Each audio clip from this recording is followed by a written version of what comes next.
Say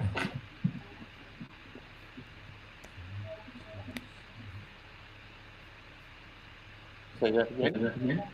No, I'm still waiting. We're going. I've got a hell of a...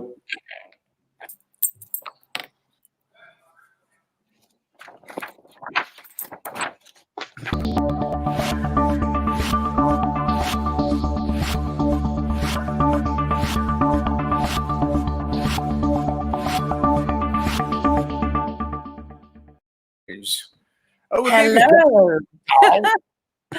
Welcome everybody to the first episode of WATN. What and where are they now?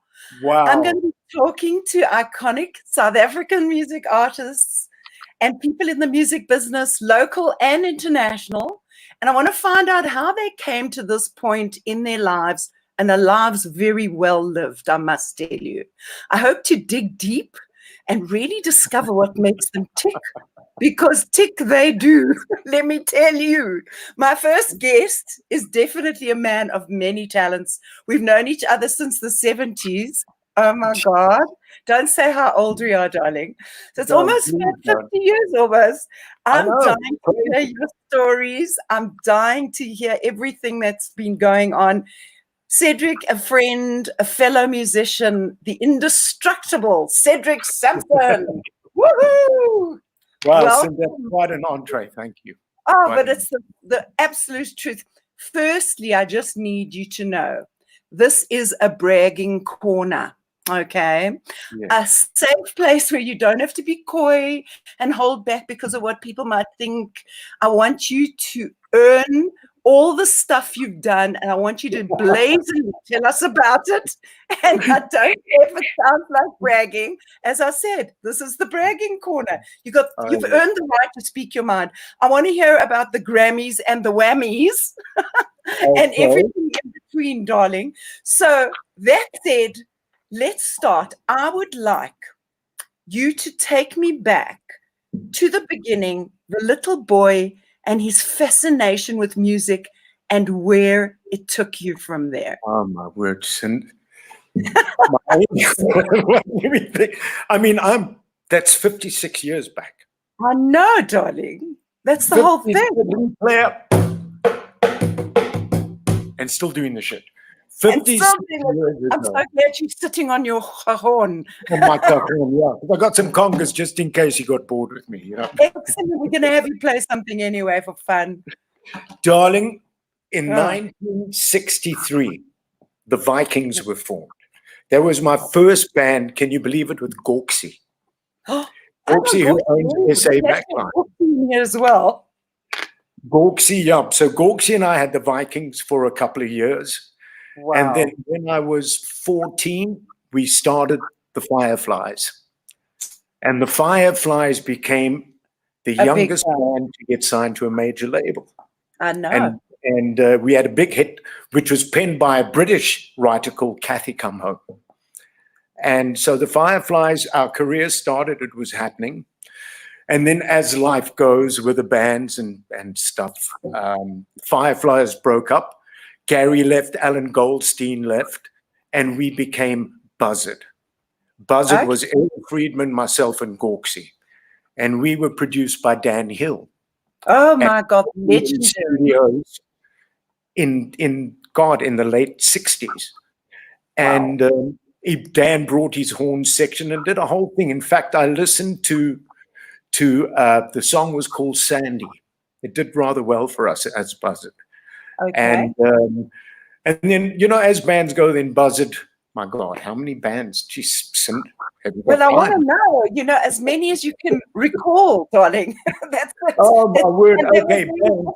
From Scandal. Scandal was my favorite band. It was my favorite band. You know, because after the early 70s, after I came out of the army, I joined Ballyhoo. I joined Ballyhoo when Paul de Villiers was still in the band, and Derek Drain was the lead singer. And so Derek is I left singer. Ballyhoo when they recorded Man on the Moon. I left just before then, because then they got the Australian drummer. What was his name? Shane Mahoney. Shane, yeah. But then after Ballyhoo, then of course Scandal. Right. And in between doing the restaurant work and paying the 10,000 hours dues. You know the drill. We've been there. Well, those ones when we had to play 5, 6, 7 nights a week, and the Saturday afternoon, and the Sunday afternoon. And I tell you what, and we played with the Fireflies. It was the Piccadilly every Saturday. It was the Curzon, it was the Majesties, it was the Coliseum. I mean, we had those were venues. Spaces. They were amazing. They held a lot of people. It wasn't like a small little pub with 20 people. No, absolutely. Absolutely. It was great.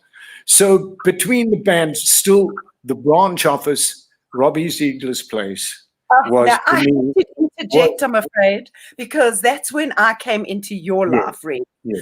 So I was this little kid. I was literally like 18. I think I just turned 19. I think I'd had my first Clout rehearsal. And I was taken by the girls from Clout because they knew their way around. I mean, Lee'd been playing in jazz bands. Glenda was from Pendulum, and Ingie had been playing for years. They all knew the way around. I used to teach. That's the thing. I wanted to bring that up, you see. So you was a teacher. That's phenomenal. And that's when I started loving you guys. I fell in love. I used to fall in love, not to take you home and blah, blah, blah, just to fall in love with the music of it. The musicians, I fell in love with musicians all the time because they were doing it and playing and doing what I loved. But you know what the cool thing is about the branch office? The wonder, when I was playing with Ballyhoo and all the other bands, we were cover bands. So you had to go and do the covers, and it was mainly 90% covers doing the thing. Scandal, we did our versions of everything. Yeah. And we became an original band. And the cool thing about Scandal is where I really got my drumming chops together. When I made that plexiglass kit, and we had Josh Sclair and Nippy Cripple and it was a great band. Been overseas for years. I mean, Josh has done so well as well. See, so many people were born not in their birth, but born in the bands and went on to do stuff. And you, I mean, we've got so many stories about you. We still want to keep some on the back burner. You know what I'm saying? Tell me a little bit about your dad. He was this famous impresario of sorts, I suppose. You know what?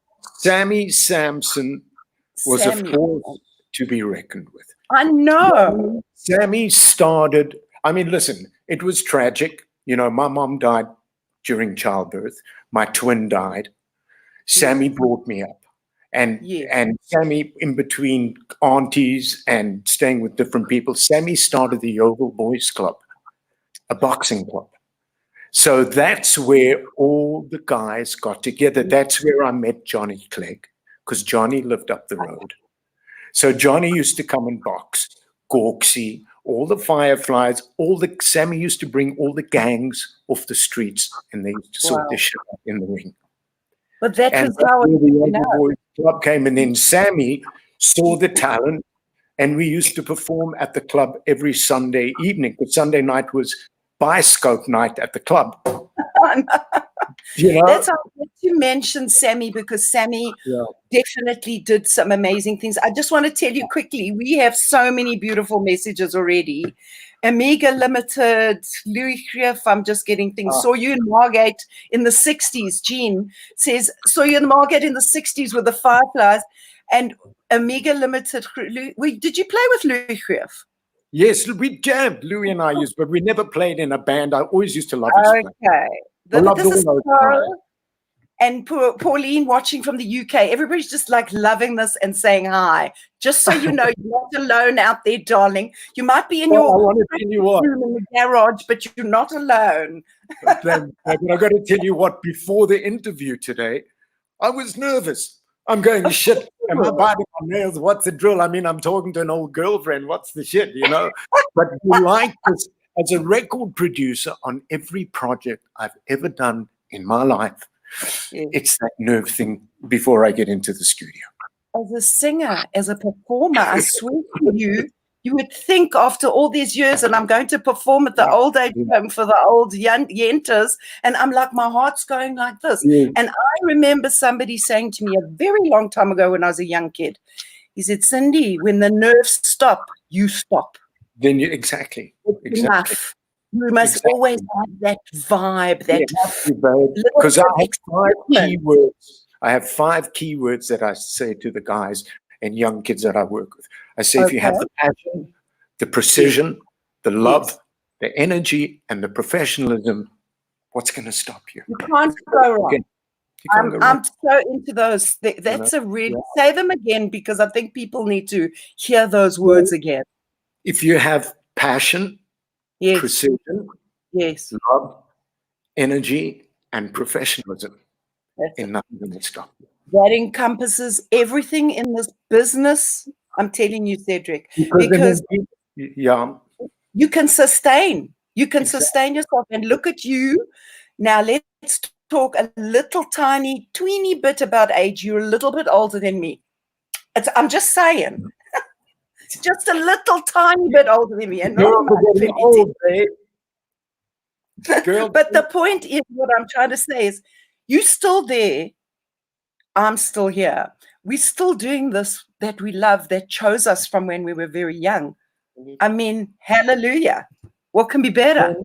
I couldn't, you know what? At 66, I'm loving life. You're 3 years older than me. I practice every day. Yes, you do. You are when you wake up in the morning. You can't, you can't rest on stuff. You've got to get up. It's a new day. It's a new thing. And you've got to go with that mindset. And I know you work out very hard. I know you always keep your body in shape. Tell me about your regimen. What do you stick to? I mean, people out there, listen, we're talking to a guy. He's 66 years old. He's still playing music. He's still strong and still fit because he takes care of his stuff, man. Tell us what you do. Tell me your regimen. You know what? First of all, I'm up early. I'm up at 6. I'm out of the house by 6:30, 6:45. I'm walking in the dark, just doing the thing in my neighborhood here, in my little driveway, so to speak. Even on the lockdown. Because of the lockdown, so we don't have a whole.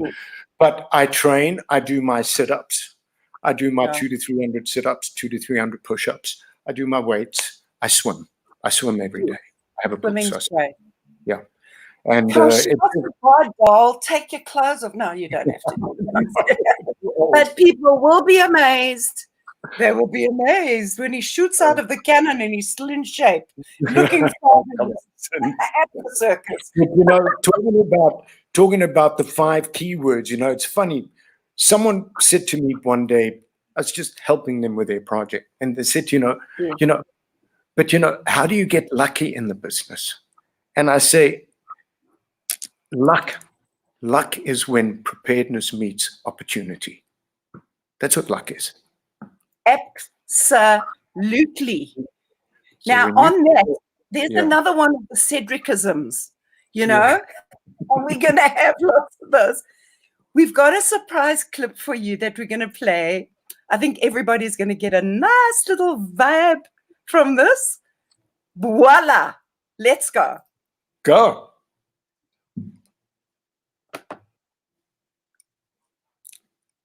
They'll find it. These tech guys, they're so brilliant. They drive me crazy. They're so clever. Oh, my God.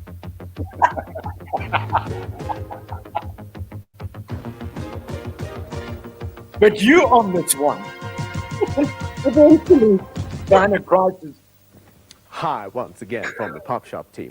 In tonight's lineup, we have China Crisis, Cindy Alter, Casey and the Sunshine Band, and here's a new British group who take their style and stance from the early 60s spy movies. Get this, Matt Bianco with Get Out of Your Lazy Bed. Woo! How is my hairdo, doll? How is my hairdo, doll? Never mind the hairdo. Did you hear your speaking voice? Hi, this is Cedric. You were such a man. Oh, my God. Oh, Cindy, thanks, my love. I just love it. Oh, my word. That is so crazy. And that's just a teeny little part of what you've done in your career, and we've only just gotten up to there. You've worked, come on. Now, as I said earlier, the bragging room is open. It's ready for you. Let's talk locally first. Okay. You started producing earlier in life and stuff. You started working with some local artists. Let's start local first. Talk about that a little bit for me. Being a session drummer and being a session singer for so many years, I just got to know the ins and outs, and I said, this producer's not doing a good job. The vocals like a limit, because the art of production is conversation. So you get the bookends. It's starting like you wrote your book. You got your opening, you got your closing. It's the same with music. You've got to get the conversation and the feel within. So I was doing so many sessions, and I said, you know what, I'm going to start producing. So I started, there was a local band called Shacks that I recorded with EMI. That must have been, late 70s in that neighborhood, I think. But I started producing locally. I would say some of the best acts I produced, because when I came back from New York City in 1989, I got a call from Wendy Oldfield to produce Acid Rain. That was brilliant. We loved that. It was a really cool track. And it was so great to work with Wendy. She was amazing. Yeah, she's and then, a great singer. And then after Wendy, a few name artists, Vicky Samson. Vicky was a treat to work with. Even I was a musical director for the Cape Town Jazz Festival in 2008, I think, because the album came out in 28. Once again, song. No. This was "Give Your Love to Me." The album was called "License to Sing." Okay. When did she do African Dream? I did that at Wayne Joshua's studio. That's why I brought it up, because I knew you did it. Yes, that was in 2007 at his studio in Clifton. Okay. That was later, 2000 African Dream. 2007. No, 2007. We recorded the album. 2008, it came out. Okay. I think, if I'm not mistaken. I think it was earlier, only because I was still in America when that came out. Oh, then it must have been earlier. Then I'm thinking of earlier. So, okay, so that's, we've sort of covered. It was in 2008. I'm terribly sorry. It was before. More like it must have been 2006, 2007 in that neighborhood, I think. Because 2008 was my Grammy nomination. Now we're going to talk.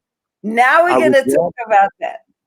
2008 was, in fact, not 2008. I'm terribly sorry. 1998. I'm getting old. No, you don't have to worry about dates. Dates, schmates, we don't care. What I want to know is, yeah, sorry. Sorry, love.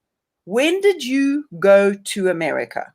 When did you leave South Africa? The first time I went to America was after Pop Shop. Okay. I went to America in 1984.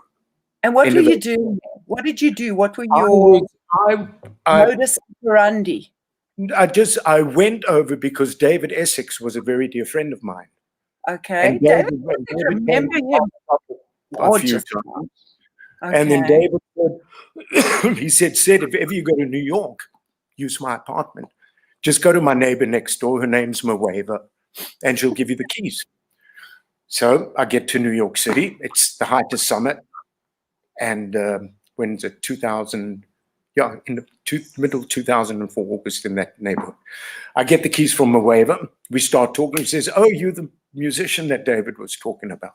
She said, my boyfriend's just started a record label and you should meet him.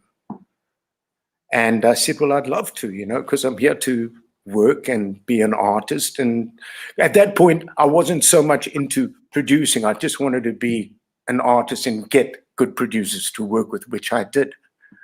I ended up working with Alan Gorey from Average White Band as a producer. Okay. He was fantastic. But anyway, so Maweva says, she says, you got to meet my boyfriend. So I go and meet her boyfriend,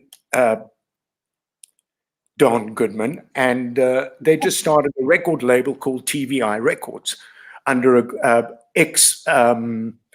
artist repertoire guy named Tony Vallo, so it was TV Records. They signed me, they said, let's send you home, don't pack your stuff, we get your papers sorted out, we ship the furniture over, and that's what I did. So I stayed in New York. I worked with some incredible artists, Chris Spedding, Grace and Hugh, Verdine White from Earth, Wind and Fire. We had a production team during that period. I worked with the Wet, Wet, Wet producers, Michael Baker, Axel Kroll. We did some really cool things. Ended up singing at Hugh Hefner's Playboy Club. Got fired. I got into shit. Yeah. That's the best part. That was naughty. I'm loving, I mean, these stories. Before we go any further, hold on one sec, sweetheart. I just want to tell everybody out there that, you know, us musicians are not working. Since the COVID, all our gigs have stopped. And there is a little code there, and then there's something at the bottom of the screen that tells you how to donate. If you want to donate 5 Rand, 10 Rand, we don't care. Whatever you donate would be absolutely lovely. Just letting you know, because Discover TV are all about helping the artists and promoting the artists, and that's why we are loving doing these shows. Absolutely. So thank you, everybody. We've got so many people on here. I'm just loving seeing all these names. That is Rob. We've got some great job. We've got my friend Divya, who watches all my shows. I love you, girl. Yay Pops from Danella Conti Bryant. My daughter. Just like that. Yay Pops. You see, and one thing we must talk about is, I'll bring it in there, Francis. Lovely to see you, honey. Yeah, David Coffin, David, Jenny Corton. Let's see who else is here. We've got Sandy is Julian's mom. Sandy. Okay. Oh, my friend Jamie's watching from the UK. I love it. Sandy Kay is watching. Belinda Kingsley from Cape Town. Oh, Glenn Storm. Hi, Cedric. Great. One of my favorite keyboard players. All the love from Nasna. Kerry Ann Alliston. Goosebumps. You both rock. Oh, I love it. Robbie Ziegler. Thanks for the years at branch office, said, and if my memory serves me right, I think Substitute debuted at the branch office, and we did. Absolutely. Yeah. I don't want to talk about myself, but Clout did debut our band and Substitute and everything at the branch office. It was one of the most frightening nights of my life, because there's all these brilliant musicians. Clout have only been with us for about a year. And you were a youngster. I was young.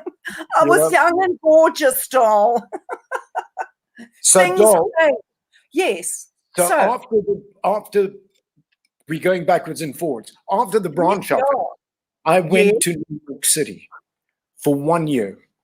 And I said, okay, I'm going to go to Los Angeles. I wasn't digging New York. I arrive in Los Angeles. Josh Sklares, because Josh has already left Scandal to go over. So I get to California, and he introduces me to a guy named John Lucien. Now, John Lucien is from the Virgin Islands. He's got that Creole lady. He's got that big kind of black voice. So my first gig in America, I'm playing with John Lucien's band, and our first gig is Carnegie Hall, 1979. What? Yeah, Josh. Carnegie was amazing.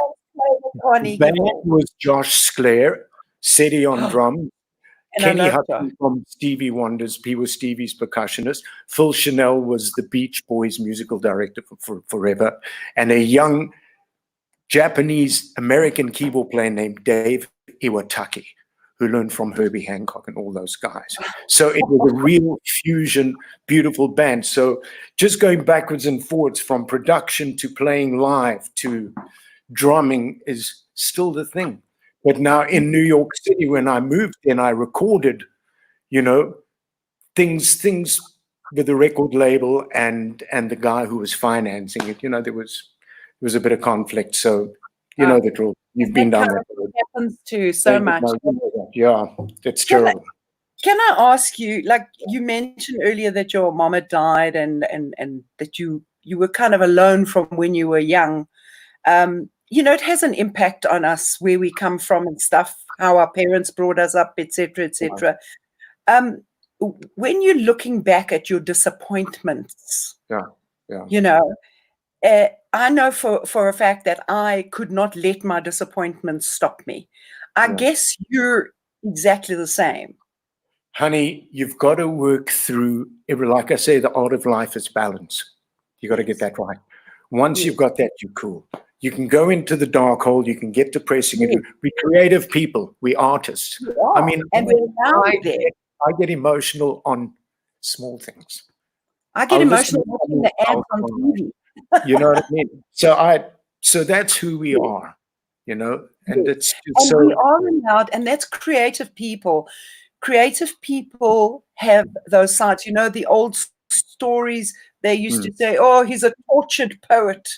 And it's the truth, a tortured artist. You know, Vincent van Gogh cutting his ear off. I mean, really, you know, I'd never went that far, but just saying that this kind of thing is very much an artist thing. We are so creative that we are constantly thinking, constantly wanting to be better, constantly bettering ourselves, constantly beating ourselves up for not being better. There's a lot of issues. But that kind of chills out for me right now at this age. I want to tell you what, all the dues that I've paid and the years that I've spent on the road, the years that I've spent in the studio and productions and nightclubs and stuff, I'm grateful for the 100,000, 200,000 hours I've put in. Absolutely. I'm grateful for all of that stuff. As a human being, as a dad of 5 kids, 4 grandkids, you know, I'm blessed. So when losing my mom at childbirth and growing up, you know, my dad remarried. You know, I have the coolest half brother, Wayne, and my sister, Lauren. And, you know, it was difficult, but I grew up around music. I grew up in a gymnasium. I was in that pantheon of just be creative all the time and make it work for yourself. And so I want to play some more videos of you being creative. Okay. Take a step back, grab a glass of water, something. I'm drinking my tea. Oh, my word. You got to a very, very special character who goes by the name of Tragedy. Hello, lady. Have you got some money for me? Please? Lady, can you help me? Please. Please. Lady, can I borrow your umbrella? It's very hot outside. Please. Nothing.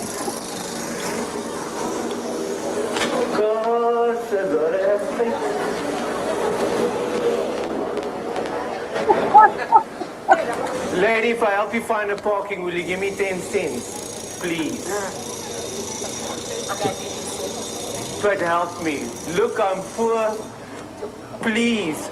The car piston broke. My cherry and I are both piston broke. Please.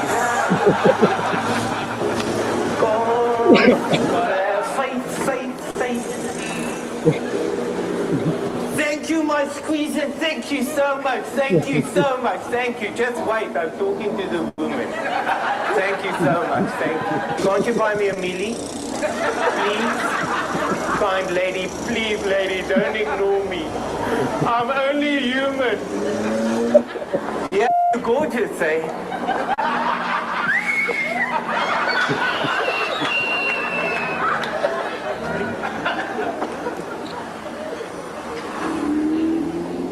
Hello, sir. Everyone ignores me. What's the matter? Do I look so bad? Lady, you look beautiful. Help me, please. Just 10 cents. Please. Please, kind lady. Please. Come, I'll help you park. Come. Sir, don't you want to ticket me? Huh? Can I take my mealie, kind lady? Please. Thank you. Lady, I'll never forget you for this. It's going to help me. Thank you. Thank you so much. Thank you so much. Thank you so much. My God. God, Cindy, that's a while back. But isn't that fantastic? That was so good. Oh, I had That fun. was good. Cedric, I come had on. so much fun. I can imagine, because you just don't care. You're in the movie, man. It's like, I got to see what people are saying. Yeah, definitely some big comments coming. Oh, my said. But my Rolf Vatteroth, friend of mine that I play with in a band, best wishes, love and peace from Germany. Oh, my word. Oh, wait a second. I got Gary Samson challenging any person to donate 1,000 rand. Oh my God. Gary, you're a darling. Yes, I know you from Toninos. My God. A question from Robbie Ziegler. Did you bring Alicia Keys to South Africa? No, in fact, let me tell you how that happened. In fact, that's a really great clip you should watch.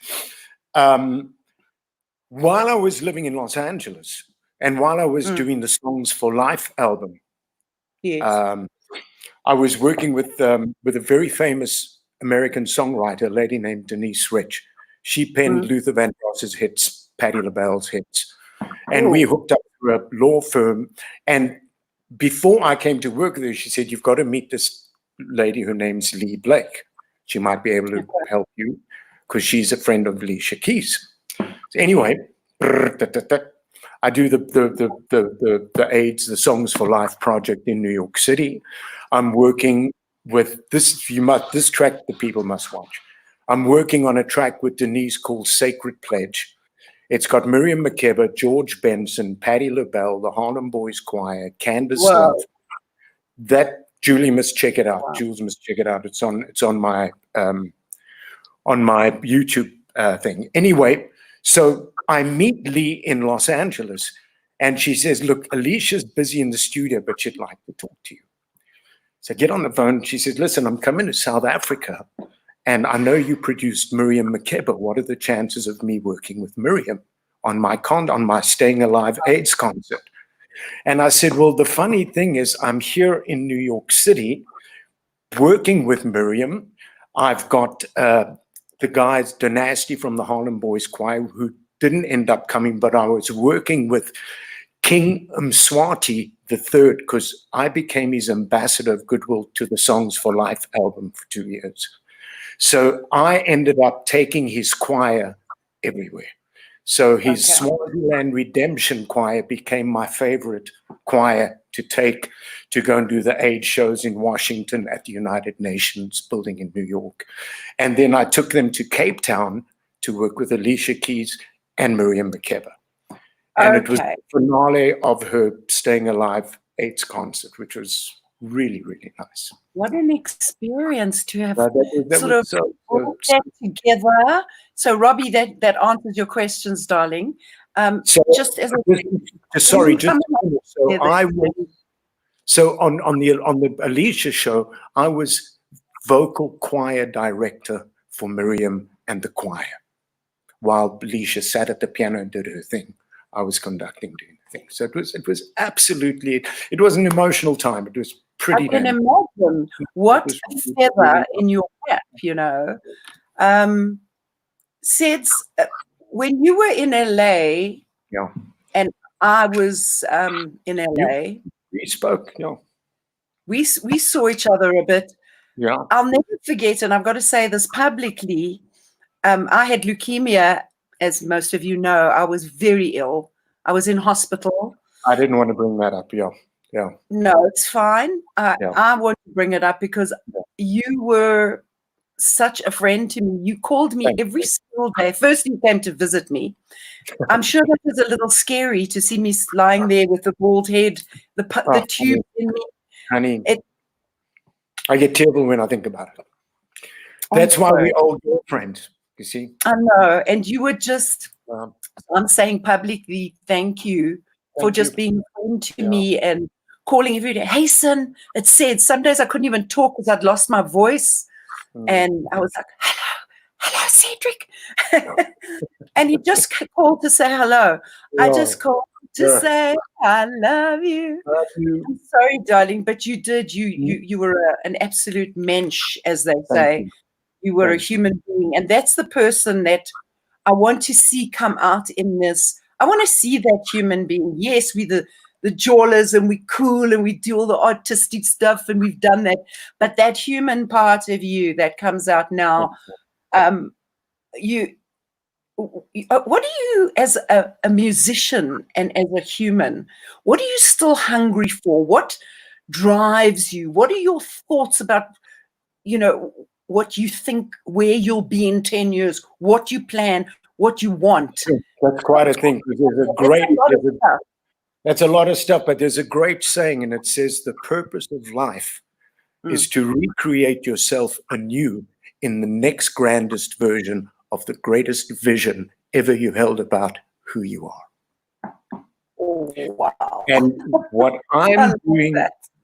I'm doing right now is every day, because of all the experience I've gained throughout my life, I'm still, and please God, the COVID-19, everyone stays safe and everyone gets better and we don't have major issues here and we can get back to doing what we do. I started a project called the Love Project, acronym being Life, Opportunity, Vision, Enhancement. It's all about empowering and mentoring new kids. I love that. I want to teach, I want to give what. Yes. It's funny, I've gotten to that place in my life too where I'm loving it when some kid's dad phones me and says, listen, my kid's a singer and blah, blah, would you come and listen to him? And I go and I listen. Or somebody calls me and says, please, can you direct me and show me how to do something? And as we don't profess to be the know-it-all and, I've seen everything and I've done everything and that's how I'm speaking to you. We are speaking as learners ourselves.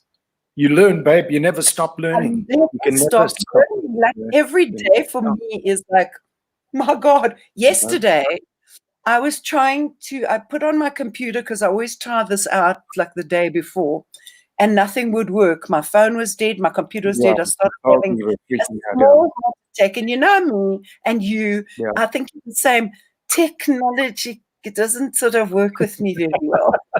That's why I get the best people to work with me. I just want to be creative. That's it. I just want to be creative. I spent the whole day weeping, crying, almost throwing my phone out the window. I'm glad I didn't. And talking to Telcom 74 times a day. So I'm just talking about what madness can happen and how you're doing everything well and everything's going fine, and then suddenly your day just goes and that's it. And that's it. I had to eventually go to sleep last night at about 2:00 and say, there's nothing more I can do. Just go to bed. There's nothing else you can do. You didn't sound good this morning when I spoke to you. I didn't feel great this morning because I didn't sleep very well. I was tossing and turning. I've managed to sort the thing out, but the point I was trying to make is, in the midst of all the madness, you get up in the morning, you put on your makeup, not you, don't put your makeup on. You get up in the morning, you put your clothes on, and you look good and you do it because you always come to the party. Yeah. And that's something a professional musician knows very well about. You will have, God forbid, a father dies, you go to your show. Something happens terrible, you just go to your show. Tell me about how many times you've done that. I mean, I know you can't count. Think about it. How many times? Sure. The show goes on, honey. You know that. The show goes on. The show goes on. Doesn't matter. Don't matter. The show goes on. Knows at your worst. That's when I talk about the 5 key words. When you go to the last one, which is professionalism, it's the you can't let it go down. It's part of the drill. Bottom line. I'm telling you, it's the bloody bottom line. I'm looking at these messages. We've even got a message from Tim Parr. Oh, Timmy! Timmy. My friend Pino, he's all in Cape Town. Maddie and Sam. Yes, we know those people. With Nathan East on bass. What's that? Nathan. Okay. Nathan's one of my dearest friends. Nathan was in a very famous jazz quartet called Foreplay. Of course. And Nathan played with Herbie and blah, blah. And Nathan is a very dear friend Yes. of one of my favorite singers on the planet. Her name's Nita LaFontaine. She lives in LA. She works, Nathan works with Nita. And my son, Matthew, just before he came back, did a show with him, because I've got the clip of Matthew playing with Nathan and like, you know, the guys. Yes. And the guys. the guys play. No, it's just so nice. But who mentioned Nathan? Who said something about Nathan? It was Maddie and Sam. Oh, Matty Sam. Matty Sam. Matty Sam, that's my boy. That's my boy. Did you call him Matty? I thought it was Matty and Sam. Sorry. No, just Matty Sam. No, Matty. And to talk about nurturing and working with youngs, it's the same with my boys. Not, you know, if my boys weren't my kids, if they weren't my kids, I would have been there anyway, because that's what SAID does. But because I'm in the business and because I can short circuit and bring things together, my boys had the talent. They've got the talent. Yeah, they're both insane musicians. Dad learns from them all the time. You know, you give, you learn. It's that give and take thing. And I tell you what, I can't wait to see the boys play. So the Samson brothers are out. They're busy doing their thing. Dad's looking at developing new kids on the block soon. I've got some, you know, I teach my Mo Happy drum. I've got lots of little children that I teach rhythm therapy. Ding, ding, dong, dong. Come on. I'll do a little beat for you. Because I always say to find the center of one's heart, listen to your beat. It'll give you rhythm for life. And that's bloody true. I wonder if we've got any more videos. I think we do. You know what? Look at Sacred Pledge with Patti LaBelle and George Benson and the Harlem Board. You'll love it. That was the lead track for the Songs for Life for the King Mswati's country. That's what that album. I'm just going to wait for Julian to load up some stuff. You got Gangsters Make the World Go Round with Ice Cube. I must tell you about Ice Cube. Oh my word, do you? Oh my God, this is dying, my Lord. Somebody's dying, my Lord. Oh Lord, kumbaya. Yeah.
Whoa, I don't know what to say. Seeing Miriam Makeba, because, Miriam was my favorite artist of all. And when she died, I was completely heartbroken. That's why I would love your friends and guests to watch Sacred Pledge. Okay. You'll absolutely love that. That's with Patti LaBelle, Miriam, George Benson, Candace Love, the Harlem Boys Choir. We recorded that in New York City. It was so beautiful, my God. Wasn't that nice, hey? Oh. And you know what the funny thing is, Sid? I only met Alicia when I got to Cape Town. Okay, that's so wild. Yeah, because you guys were like probably talking and didn't come. It's often that it happens, that we'll be meeting somebody online or whatever. Yeah. I mean, it's a funny story, but Shania Twain and Matt Langer were talking on the phone for years. Yes, before they even met, So these things happen. Ced, you've got such incredible memories, and people think so highly of you. I think there's another video coming up right now. I want to see it. Here we go.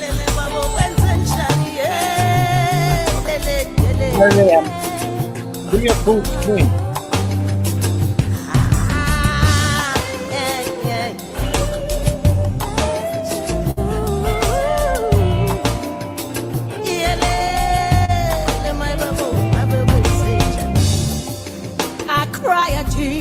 For every child that's diseased, I cry a tear.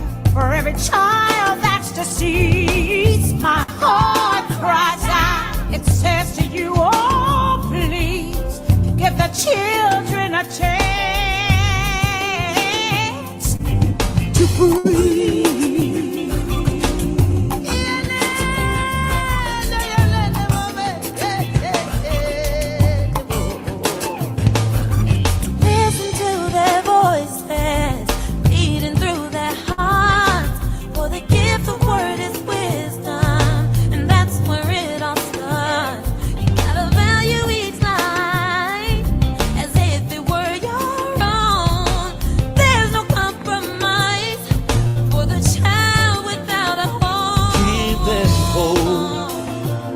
Give them love and light, give them dreams so they can survive. The children of God, they don't understand what mankind has done to the people of our land. Sacred flag, honor and respect, all children of this world, 'cause without them there's nothing left.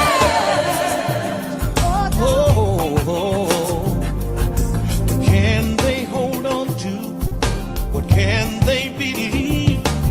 What can a child trust in if he doesn't have a dream? Give them hope, give them life and love, feed their souls so they can rise up.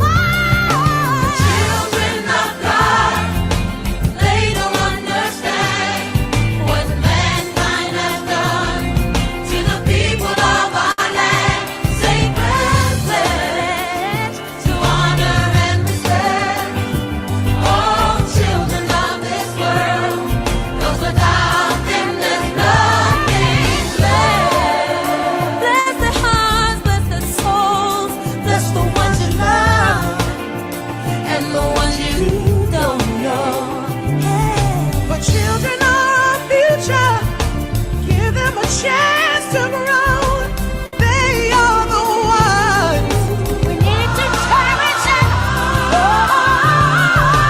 Children of God, they don't understand what mankind has done to the people of our land. Sacred honor and respect all children of this world, 'cause without them there's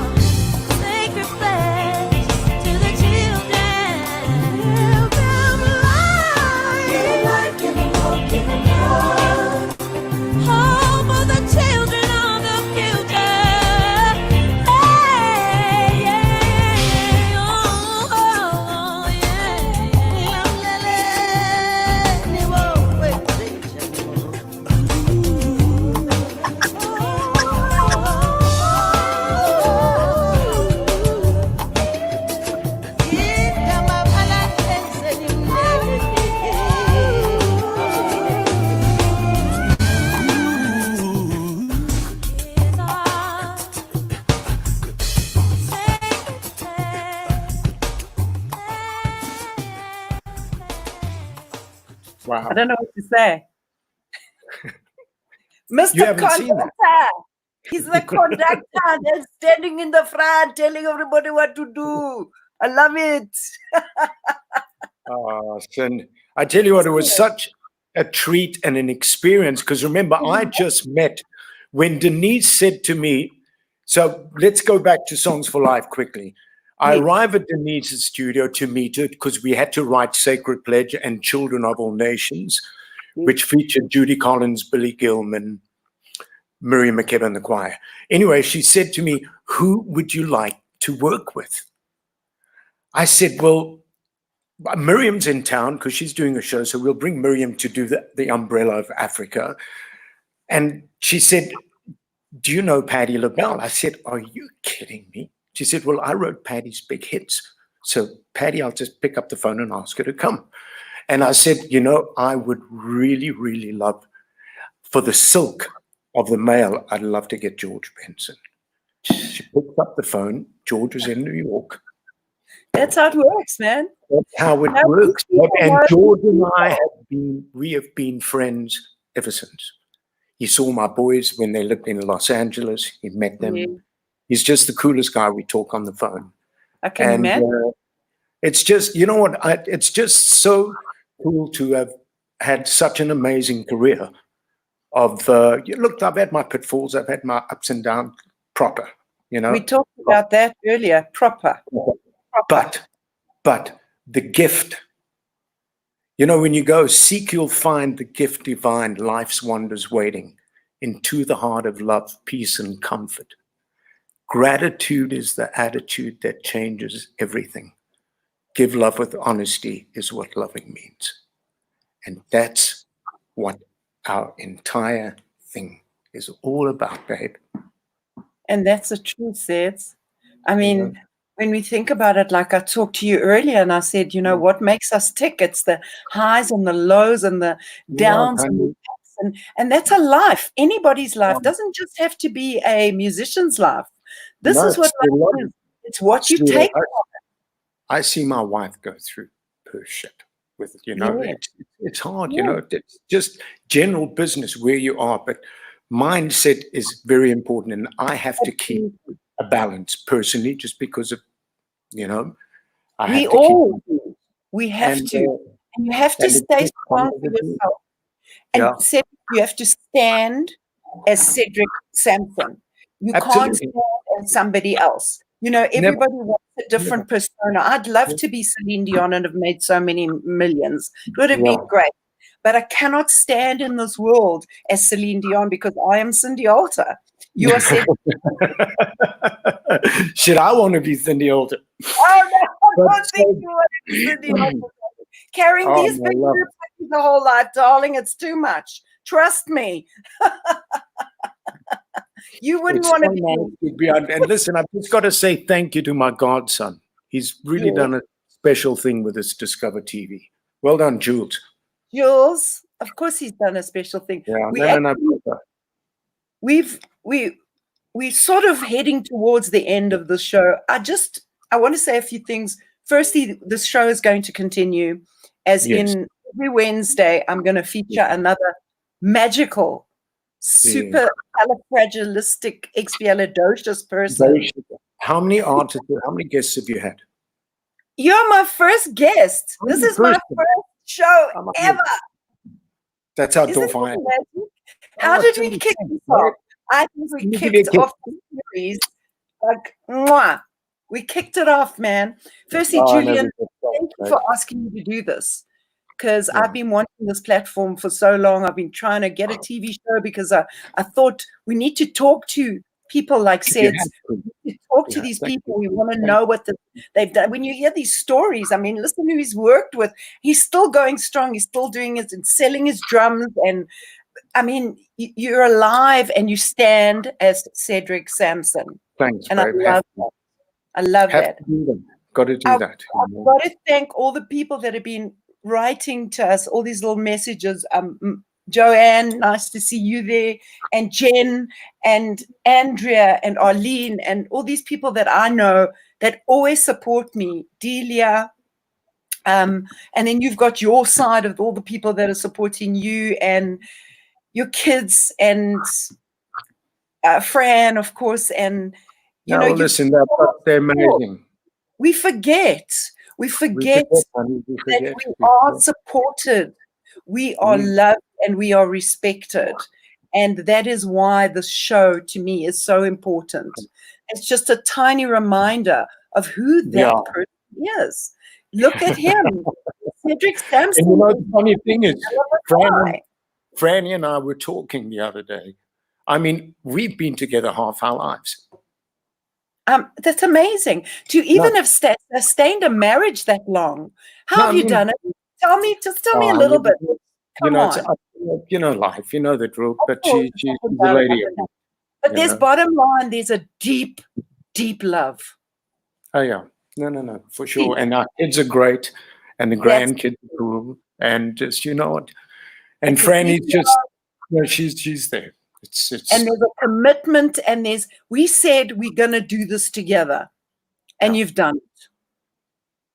And we've moved backwards and forwards. Hey, Los Angeles here. No, she's followed you around, my boy.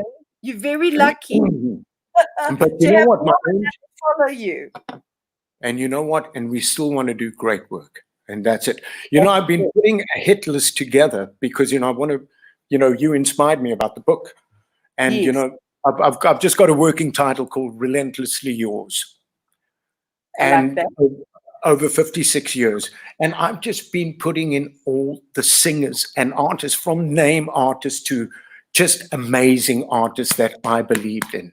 You know, sometimes the label didn't get behind or didn't do this, but I forget some of the insanely amazing artists. I mean, I did 2 tracks for Jennifer Rush in South Africa. Really? In 1997, I did 2 tracks for Jennifer because her manager and I became friendly.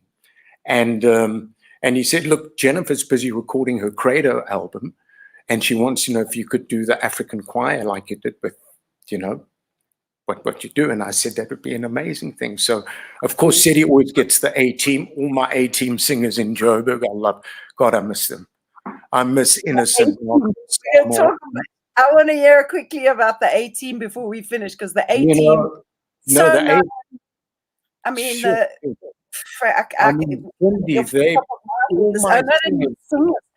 I used to sing. I had a little team. Well, actually, Wendy Oldfield started it while I was just before I left to go to America. I left South Africa in 1990, July. But from the period of me leaving Zia, which was the last day of 89, till the July, I had 6 months in South Africa, and I was working with a band called Street Talk, and we were doing the 6 months a week, 7 days a week vibe. And Wendy called me. She says, listen, I'm putting together a little team of singers, and it was me and Faith and Stella and all the girls. That's the A-team. You were this A-team, whatever you wanted to call it. We sang on every single record that was coming out, from Brenda to Yvonne to anybody that was anybody. We sang. That's it. And you know what? All those singers were my singers for years on all my, from the Grammy track to the Emmy Mandela and de Klerk thing. I mean, they have worked, Hugh Masekela, Miriam Makeba. All those records were just, for me, highlights of my life, because they weren't, Miriam's album was 4 months, a 4-month project. Okay. To finish it. Yeah, I can imagine. We got people all over the world, my friend. Tell me, I want to know what the Grammy was for. Okay, my Grammy nomination was Best Song for Motion Picture. I was up against R. Kelly, Babyface, there were a whole bunch of people. R. Kelly got it with I Believe I Can Fly, because that was a huge song. Yes, my track, I was nominated for Father of Our Nation. Okay. The title track from Mandela, the Academy nominated documentary. So I did the entire score. Okay. And then Father of Our Nation I wrote because we were quite friendly with Madiba, because my son Matthew, who's now just turned 29 on last Friday, Matthew in Cape Town. Yes, yeah, my son, guitar player, the Samson brothers, Matty. Yes. Matty was 5. He used to be at nursery school with Umbuso, who's Madiba's grandson. So Matty always used to go to the president's house after school or going to play or whatever, or Umbuso would come to. Did they make sandwiches? So Maddie is playing at Umbuso at the president's house and he broke his leg. Anyway, cut a long story short, I'm busy doing the soundtrack for Father of Our Nation, the documentary. Now, this is already 94, 95, just after all the change of our country and stuff. Yeah. And Madiba felt so bad, he called me up, and he would never, ever call me Cedric. He only called me Kojak. It's a Kojak. It's a Kojak. What was it? You sound just like him. I love it. So he called, he says, Kojak, I've got to come see Matthew. So he comes to the house to visit Matt. And I tried to get him to walk up because it was the treehouse studio and it was quite a deep stairwell going around the tree. And Madiba couldn't walk up the stairs. So I wanted to play him the soundtrack, but I gave it to him anyway. But it was just so cool to have Madiba there, seeing Matthew, me doing the soundtrack, not knowing that the title song I wrote about one of the biggest icons on the planet was going to be a Grammy-nominated song. That to me was the gift, you know. That was is the gift. that's the perfect way to end this interview, which I could go on for another 3 hours, but I know they have another shows coming up. No. Cedric, Thank you for having me. Thank you. I mean, I'm so, firstly, as a friend, I love you. I know what you've been through in your life, and I'm so happy and proud and grateful to be sitting here talking to you, hearing your stories, laughing with you and crying with you. And seeing how many people love and adore you. Thank you. And you are standing as Cedric Samson. Here you are. And you have still so many years to go, so many sleeps to sleep and days to work. Dream and songs to sing. Plenty. That's right. And songs to sing. And may you prosper, ever prosper. We've got a lot of mentoring to do. Well, there's lots to do. Yes, there's lots to teach, and let it out of you because it was yours. It was lent to you to give. Completely. You know, Absolutely. we are just messengers. That's all we are. Us musicians, we get the message, we get the creativity, and we share it. You share it. Thank you so much for being with me. Thanks to DiscovrTV. Don't forget, if anybody wants to donate, please do. You can donate. We would love anything you can. And besides that, we've got this show next week. I'm not telling anybody who my artists are every week. We'll leave it as a surprise. I've got somebody also fantastic and spectacular. But the people that I have lined up are just going to be absolutely divine. Just like I'm so cool. I'm so happy you're doing the show. It's so nice because it's part of the drill that we are. Enjoy it is. Thank you, everybody. Mwah. Love to everybody. Thank you. Guys, I just came on to remind everybody that they can watch the show again and again and again. And please continue to make pledges. Support all our artists in need across all ages. And Cindy, congratulations on your first show. It was inspiring. I was crying. I was happy. It was everything that I just felt that I've experienced in the last 50 years of my life watching, because I think I've known both of you for most of my life. I know. It was kind of, thank you. Meant the world. Thank you, guys. And please, guys, just share it amongst the world. This is just the start. Cindy's got an amazing show that's happening here, and I can't wait. I don't even know who the next artist is, and I've got to manage this. So I don't even know. So, guys, thank you so much. An absolute pleasure. And we love it, guys. We'll see you next week. Bye. Woo! There.